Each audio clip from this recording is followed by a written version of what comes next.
mo sa akin konti pare. Ayan guys, papalapit na po tayo ng papalapit sa kakaibang cemetery dito po sa bayan ng Tabuk City, lalawigan po ng Kalinga. Ito po, napakaganda ng daan, maaliwalas. Friendly po yung mga tao dito. Ayan po,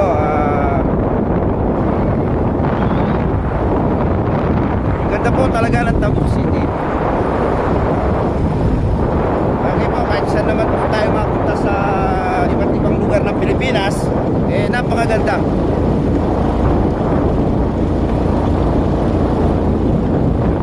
Maluwang ang daan.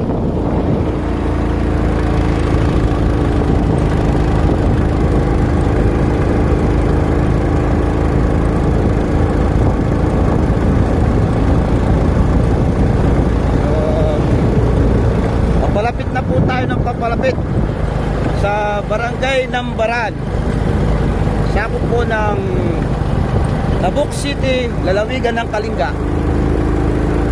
Okay, ito na po.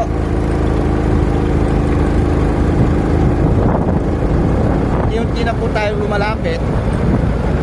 Sana meron po tayong ma-interview doon na kahit isang tao lang na supporterero o yung nagbabantay ng cemetery, para po itatanong natin kung sino ang nagkaroon ng idea kung bakit ganun yung mga design ng mga puntod ng mga mahal nila sa buhay.